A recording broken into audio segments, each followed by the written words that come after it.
your mind has to seek discomfort. It has to seek these difficult tasks. You have to enjoy it. And you have to figure out a way to make your mind enjoy those things. And some people it comes easy and some people it doesn't. Some people it takes a long time. I always tell people the best thing you could ever do is force yourself to a schedule. Just write it down. Like today I have to do an hour on the treadmill. I have to do an hour, no matter what. Even if you're walking on it, you're doing an hour on a treadmill. The next time you're going to do it, okay, you did an hour and this is the amount of miles you got in. Next time you're going to, add 3 miles. Put an extra 3 miles in that 1 hour. And just keep doing things like that. Write down, today I'm going to do 100 push-ups, and I'm going to do 100 sit-ups, and I'm going to do 100 chin-ups. That's today. And then force yourself to adhere to a schedule. Make a Monday, Wednesday, Friday workout schedule. Give yourself some time off, Like don't even crush yourself to the point where you can't do it. Make it so that you really appreciate those Tuesdays and Thursdays. But on Monday, Wednesday, and Friday, you're going to get after it, and this is what you're going to do. Most people just try to go work out. And you're kind of aimless, and you show up, and you pick up the jump rope, and you jump a little rope, maybe you hit the heavy bag a little bit, maybe you do some curls, but you don't really have an aim. That's why people like to hire trainers, because a trainer will tell you what to do. Well, you can tell yourself what to do. If you don't have money for a trainer, you don't even have to have fucking equipment. With bodyweight squats, sit-ups, chin-ups, push-ups, you could give yourself a brutal full body weight workout. And you can find these for free on YouTube. There's a ton of them. There's a ton of these body weight workouts you could do. Just force yourself. Write it down. Monday, Wednesday, and Friday, I'm going to do 100 push-ups. I'm going to do 100 chin-ups. I'm going to do 100 sit-ups. Even if it takes me all fucking day. Even if I have to do 10 and 10 and 10 and keep going all day, just that's what you do. Do 10 push-ups, take a break for 20 minutes, do another 10. But get those 100 in. I don't believe in half-assing things. This life is short. If you get into something, get into it. And if you're not into it, don't be into it. And I think that insanity and greatness are next door neighbors, and they borrow each other's sugar. That's my, that's what I've always said. There's something about mastery, like true mastery, that requires you to shut off massive areas of your life. There's a lot of people that are scared of their ability to do something that's difficult. I don't know if I could force myself to be disciplined. I don't know if I could force myself to take that kind of action. Well, if you do force yourself to take that kind of action, you don't have that question anymore. That question, I don't know if I can do it. Well, you're doing it. So you obviously do it. Can you do it tomorrow? We did it today. Or can you do it tomorrow? Just do it. You get so much more benefit out of a struggle that you choose to embark in versus a struggle that life throws upon you. Get out there and go and do something. Just go. And then in the middle of doing it, it'll become easy. Even if it's not easy, even if it's hard, it's easier than not doing it and wishing that you had done it.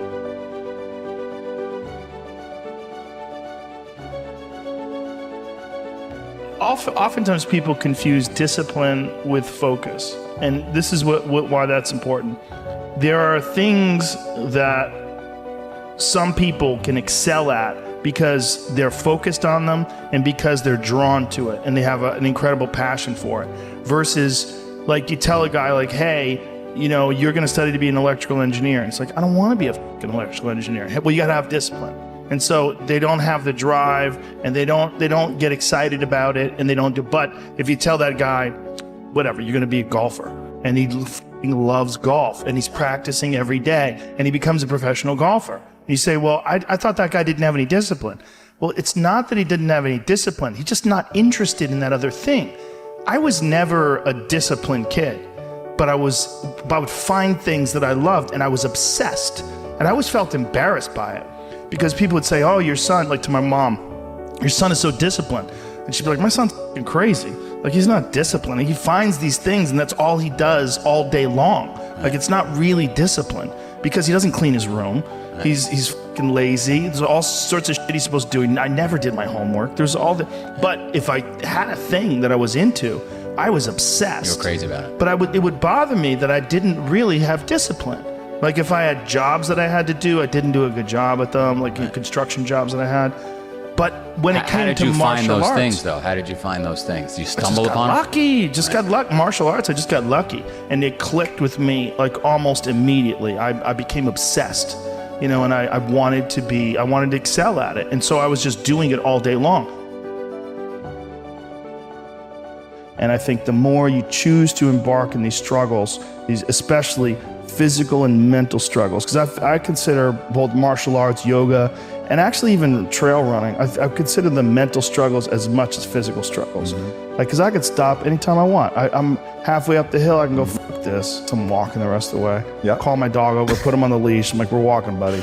You know? But, or you could say, no, this is what I'm doing today. I have a very clear plan in front of me. My plan is we're doing 4 miles today. This is where we start. This is where we end. This is what we're doing. Sometimes when things are really hard to do, you think, oh my God, I gotta stop doing this. But once you do it and you complete it, you have a satisfaction, this sense of satisfaction that you did something really difficult that is irreplaceable. And some kids never get that, and they just stay fat and stupid their whole life. Right. And some kids, they get these little lessons, and then they realize, like, you can push yourself and you can get somewhere. You know, some kids get real lucky and they get involved in sports or martial arts early, and one of the best benefits of sports is you realize that through hard work you get improvement, through improvement you get success, through success you get that big dopamine rush, you get that good confidence, feeling, right. You get confidence, you get this knowledge. You get the girl. Yeah, you get, sometimes, I didn't, but you get this knowledge that you can do something that's difficult and you can overcome, even though it feels like you can't. You're gonna have days where you suck, but those days are so motivational. I mean, that's the bright side of tragedy. So when you come through it, you really will have an appreciation for the moments without tragedy. You don't really feel it unless unless life burns you. You don't really feel it. It's one of the things that I tell people all the time, because a lot of people have a hard time defining themselves. They define themselves by failure because they failed. But I'm like, you're not your failures, you're you. Okay, your life is a series of lessons you've learned. Now, if you just dwell on the failures, like that's not healthy. It's not smart and it's not empowering. What you got to do is look at those failures and go, well, now you know what not to do. But you're not that. You're you. You know, you could have done the stupidest shit ever, but it's not you. That's not you. You're a different thing. You're the being that's experiencing all these failures. And if you know that they're fuck-ups, then you've learned, okay?